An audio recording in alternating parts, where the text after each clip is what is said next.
Hello and welcome to TaxVibe, the podcast by the Tax Institute, where we peel back the layers of the Australian tax world. I'm Julie Abdalla, Head of Tax and Legal at the Tax Institute and host for today's episode. Today I'm joined by Tony Frost, Principal of Frost Consulting, whose career trajectory has been quite extraordinary. Tony, welcome to TaxVibe. I've been very much looking forward to this episode with you. Your career has had a very interesting journey. I'm really keen to explore this. I've read your book and I would highly recommend it. It's something that I wish I had as a resource when I had started out in my career earlier on. So very much recommend it. I'm sure many of our listeners are just as excited as I am to hear about your journey and your advice. So let's get into it. Okay. Now, I'd like to start by asking you about your career transition. So after 34 years in tax and law, you decided to embark on a very different journey and you studied a Masters of Science in Coaching Psychology at the University of Sydney. And you now run Frost Leadership Consulting, where you coach Australia's next generation of leaders. Have you always been passionate about supporting aspiring leaders, helping them to grow? And when was it that you realised that this is something that you wanted to pursue? Well, thank you, Julie, for having me on the podcast. I've been a member of the Tax Institute for almost 40 years now, and it's marvellous to be here. I've always been interested in leadership, but it wasn't really an aha moment in particular. In 2018, I was turning 58, and I've been doing tax for 34 years, and I thought, I want to keep working well into my 70s, health permitting. And I thought, I had a great run in tax. I'd pretty much done what I wanted to do, and I thought I'll do something different. I found I was really enjoying the coaching and mentoring of young associates, both in my own firm and also some of the pro bono mentoring I was doing for the Tax Institute and Chartered Accountants Australia and New Zealand. So I thought I'll make a career of that and went back to uni to do a Master of Science in Coaching Psychology to kick off that part of my career. Amazing. And let's talk a bit about leadership and management. So what exactly is a leader? And what's the difference between being a leader and being a manager? How do you know if you're acting as one or the other? So I've brought a book here. It's called Good to Great by Jim Collins, and it's got my favourite definition of leadership. And Jim Collins said the art of getting people to want to do what must be done.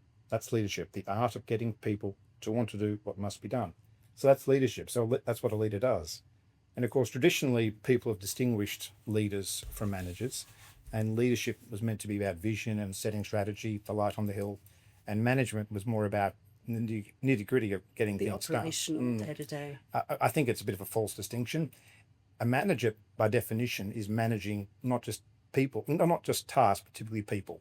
And managers need to manage with a leader's mindset. So it's all managers should be leaders. So you need to do a bit of both. How do you pivot from being a leader to a manager or back?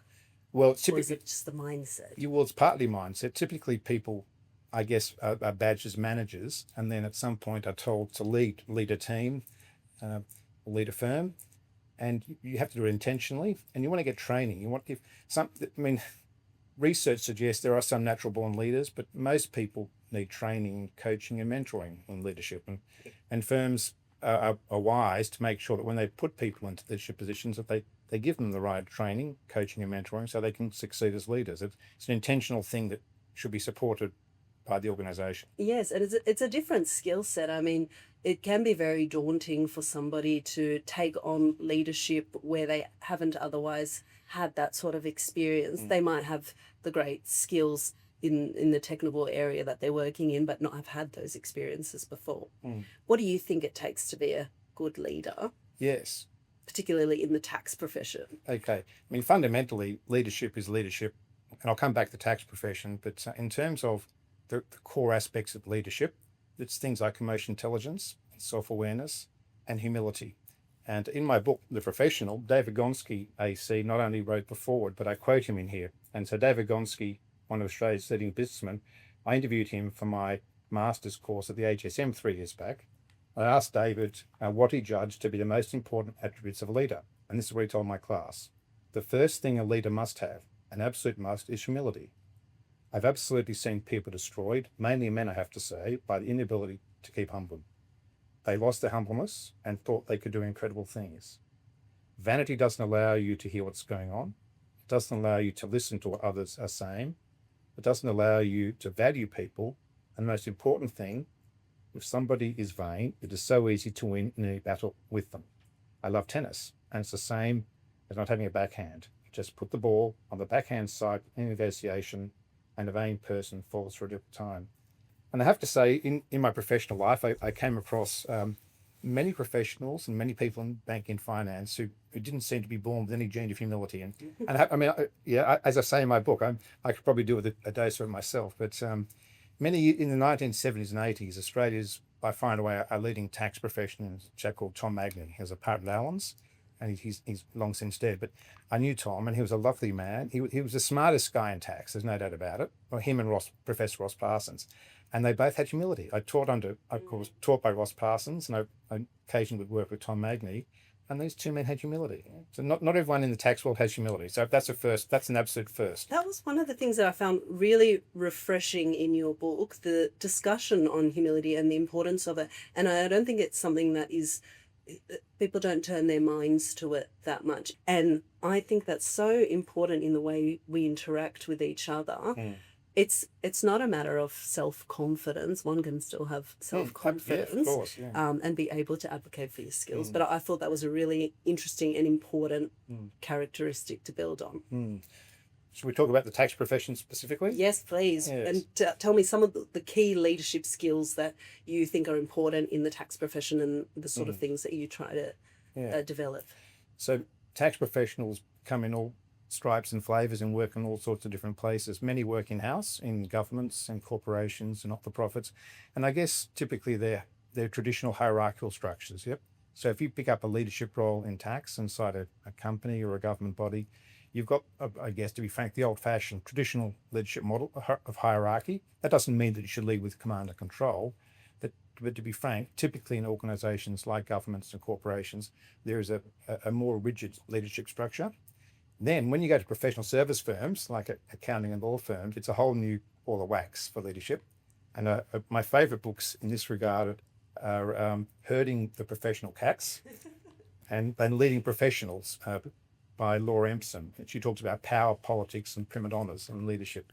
So the thing about, if you are trying to lead in a professional service firm, you have to understand that partners and senior people in professional service firms, they're pretty autonomous. They want to do what they want to do. So leadership is much more an empathetic art of negotiation, persuasion, and some pulling people along with you than might be the case in a corporation. Bringing them on a journey rather than pushing them in a direction. That's right. Yeah. Then in tax in particular, I mean, there are many complicated professions, but if we think about tax, it's an astonishingly complicated world. The law is complicated, the clients are complicated, the transactions are complicated. So leaders need to recognise the complexity of the subject matter and therefore ensure that people are trained and coached and mentored to make sure that they can do their jobs properly. And the final thing I'd say about tax in particular is that there's huge risk. Yeah? And not often tax advisors end up in court or in litigation, but tax things can go wrong and the amounts are huge. Yeah? I mean, typically people don't die, but there's big risk in tax. So leaders need to be aware of the risk in the business and giving advice and ensuring that there's 4 eyes review and proper processes to ensure that advice to clients is sound.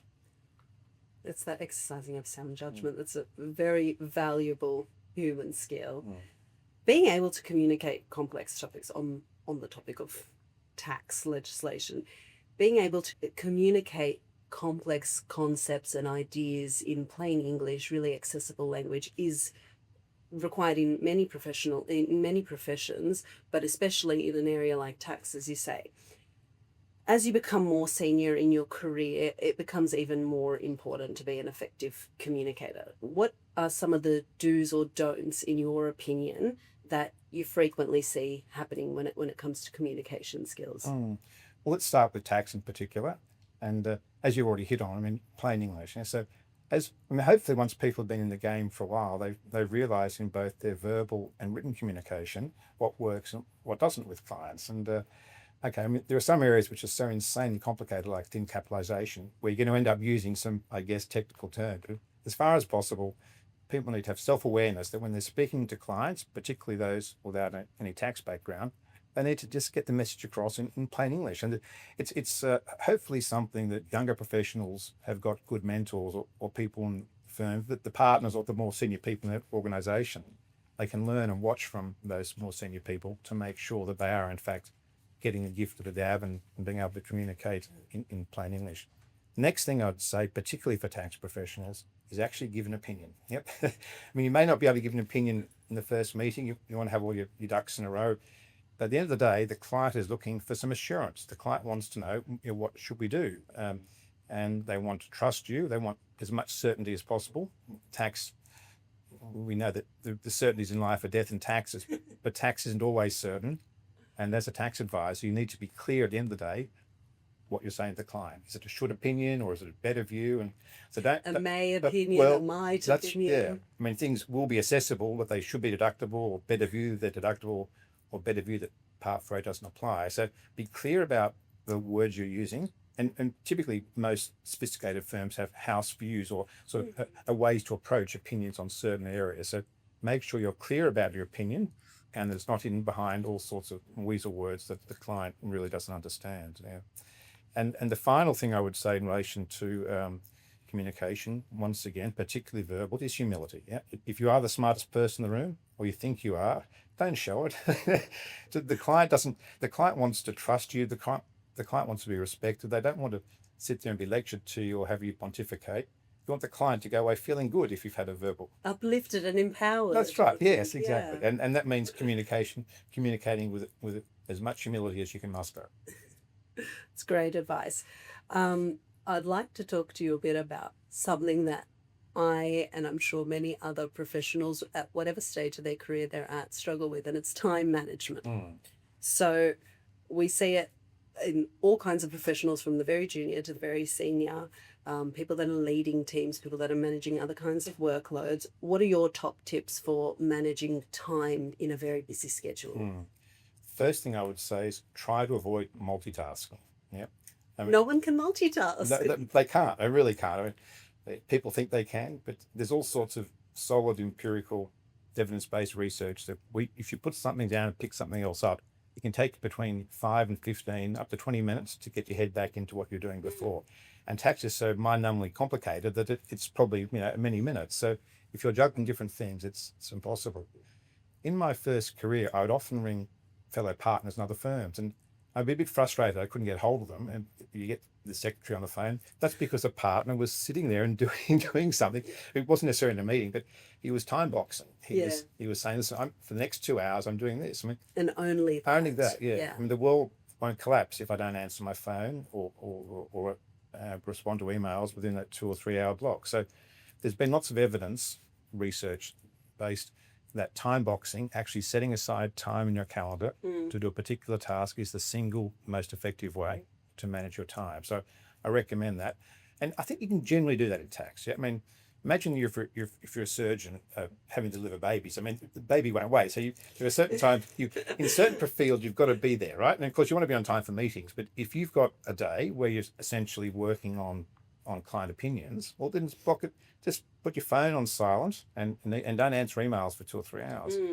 Which brings me to my next key tip, which is to try and not be addicted to phones and emails. Now, it's easier said than done, and certainly since the age of, and we've had email now for some decades, and we've had text messaging and social media more recently, there's a huge number of people who are just addicted to their phones, and they want to check them every few minutes. I mean, it's crazy. You need to get out of your phone and email addiction.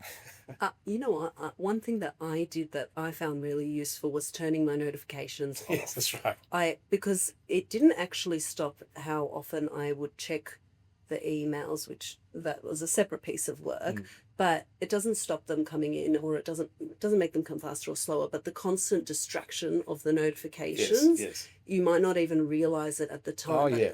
That is the switching between different things, and blocking that out helps. Julie, it's completely destructive productivity, checking phones and emails. The time blocking is the way to go. And you have to be intentional about this. I mean, if you have to decide, I'm going to spend my time in a certain way, and just decide if you are addicted to your phone to do something about it. Mm. Lots of tips out there. And of course, the big thing now is artificial intelligence. Yeah. And imagine today, if you're a tax professional, and there's still some barristers that don't like to use email or use the telephone. Imagine today, even before AI, imagine trying to operate in the world today without access to internet, telephone, and emails. Yeah. So artificial intelligence is now rapidly encroaching into all fields of life. And if you're a young tax professional, if your organization hasn't provided you with some really cool artificial intelligence tools already, find a new job, because you're not left behind. So AI can be used in all sorts of fantastic ways, both to help research and time management. Of course, it can hallucinate and get all sorts of things wrong, so you need to check. There are some spectacular failures of AI, but it's no doubt it is it's changing the world, and it could be used in time management. Some simple things like Copilot, and like even before we get to Harvey and Labora, sort of more sophisticated tools that you can use for research. AI has to be part of your time management toolkit now. Absolutely. I mean, it is changing so rapidly, and it can be overwhelming that there are so many different AI tools out there. But it's important, and you talk in your book about curiosity and the connection with innovation. I think it's really important to have that curiosity about what is available and how this can help. We talk about it in our team, what can we use AI for to do the busy work or the things that we don't need to have a human intervention so intricately. Yes. So we can do the higher level thinking, the human elements that you can't quite at this stage use AI for. Not yet.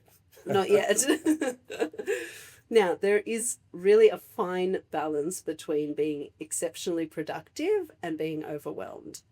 I know as a leader, we've talked about this, when I get a bit overwhelmed or I've got lots of competing deadlines, some of the first things that go are the exercise, the time for myself, those self-care rituals that you also talk about in the book. I've found that actually when I spend time on those things, I make time for prayer, I make time for exercise, spending time with my family, it actually makes me better at what I'm doing at work. It makes me more productive and efficient and better for your well-being. But it's really hard to do. What do you do when productivity becomes burnout, being busy starts to impact our lives more broadly? What are your tips for managing that? Yes, you've asked me two questions there. What do I do? What do you do? What do I do? And what do I say others should do? Yes. And I'm not especially proud, to be honest, of my first career. I don't think I ever felt burnt out in a sense, but I did work too many hours, particularly when my children are young. I'm still happily married, still got two daughters who love me and I love them, but I devoted too many hours to it. I don't think it was burnout. It was just manic, sort of so not burnout. So what I say to people about burnout is to be conscious, to be intentional, to decide what are my boundaries. Yeah? Now, I guess it's easy. I'm at the other end of my career, and ambitious 24, 25-year-olds probably want to say yes to everything to get asked to do in the workplace. You don't have to. I coach and mentor many young professionals across tax, legal, accounting.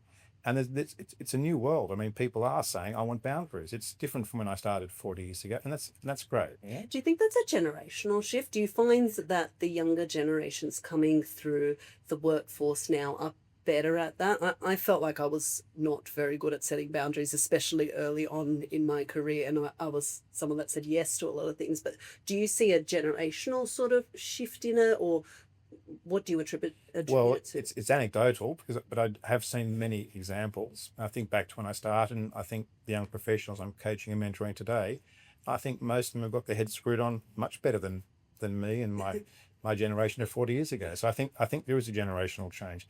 And of course, I also coach and mentor senior associates and partners, and they're frustrated with the younger generation that they won't work to midnight every night. Where does the work go then? And when they say no? Well, that's right. So it's challenging.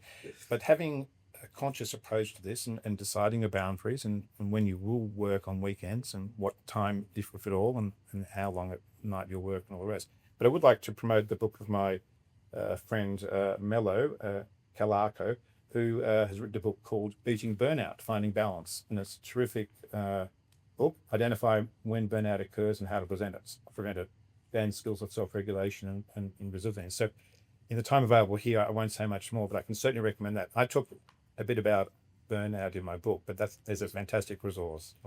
Beating burnout, finding balance. For aspiring tax experts out there, what do you say to somebody who is at the beginning of their career journey and they want to become an influential, really productive and confident leader? Where should our listeners start? And thank you for that excellent question. What they should do, of course, is they should buy and read my book, Professional. And I actually have a chapter in there called The 7 Accelerants. I have a framework, a model to help professionals get ahead, but probably the bit of the framework that's particularly relevant to the question you've asked, Julie, is what I call the 7 accelerants to get ahead and be successful and to be leaders in your career. And I'll talk briefly about each of the 7. The first one is planning. Yep. And actually be conscious. Plan your development. And there'll be many professionals listening to this podcast rolling their eyes, because typically most professionals I found don't like planning, unless it's planning a client billable assignment. Thought of creating their own personal plan or a partner development plan or a manager development plan. Most people don't like doing it. I'm a bit of a convert, so I think it is important. I have my own one-man business. I still do planning. So my first accelerant is plan. Plan your development. In particular, plan what you're going to do apart from your technical skills. Plan how you can develop a broad range of skills. I don't call them soft skills in my book. I call them enablers. Enablers, yes. I have prime capabilities and enablers. And so you can read the book to find out more about that. The second accelerant is getting feedback or advice and actually seeking it out. There's plenty of evidence that professionals who actually seek out feedback on how they're going, and not just to be given a pat on the back, but actually ask for feedback. And sometimes people don't like to give feedback. It's a bit of a loaded term. So sometimes young professionals should ask for advice, and they might find other people more willing to give them the commentary they actually need to get ahead. And of course, if you're going to ask for feedback, you need to be non-defensive when you receive it. Even if you think it sucks or it's wrong, but at least suck it up for the time being and go and reflect on it, because maybe it was good feedback. And thank the person who gave you the feedback. My third accelerant is what I call deliberate practice. You might think, what's that? Think about what happens in your private life. If you had a skill outside of tax, Julie, maybe it was dancing or horse riding or riding a horse or playing guitar. How did you get good at what you're doing? It was typically, unless you're an absolute born natural. Think about the Winter Olympics on at the moment. Most of those people have had to practice, and it's deliberate. They're practicing deliberately. There's particular aspects of their skill set they want to improve. They typically get coaching and feedback. And we don't typically do that, funnily enough, in our professional lives. It's very interesting. And I didn't, to be frank. And there's a lot of evidence now that professionals of the sort we're talking about, tax professionals, lawyers and accountants, if they try and develop not just their technical skills, but their other capabilities, including business development, in deliberate style, the way that you would learning an instrument or learning to play the guitar, makes a huge difference. You talked about having a growth mindset in your book, and I thought that was really useful. That is something I felt like back then they didn't call it a growth mindset, but I felt like I got that from my parents. It's not that you had inherent skills. Yes. Some things, there are people that are have a natural gift, but Yes. there are many skills that if you try and keep trying, you practice and you get better at them, you can develop them at not having that fear of failure to deter you. Yes. But you're absolutely right. If I think about my own life, you do consciously, deliberately, as you say, practice those other sorts of sports, hobbies, skills more so than in your professional career. It's odd. Hopefully things will change. Yes, please continue. Yes, my fourth accelerant to help develop careers and particularly leadership is mentors. Always having at least, ideally, 2 mentors, one inside your organisation and someone outside your organisation, people who you trust, people who know you, people you can ask for frank and fearless feedback and advice around how to get ahead. So a mentor inside an organisation is great, but they may not always give you exactly what you need to know, because they may have their own vested interest. So having some trusted confidant who ideally knows a bit about your profession outside the organisation can be helpful as well. So I had some terrific mentors throughout my first career, and I tried to be mentor to others. And so mentors is a huge part of getting ahead and becoming a good leader in due course. My fifth accelerant is emotional intelligence. Emotional intelligence became a thing, at least that expression in the 1990s, when Daniel Goleman wrote a book of that name. and it became a hugely best-selling book. And I mean, we've always had a notion of emotional intelligence. Even animals have it. It's just that that's the current buzzword.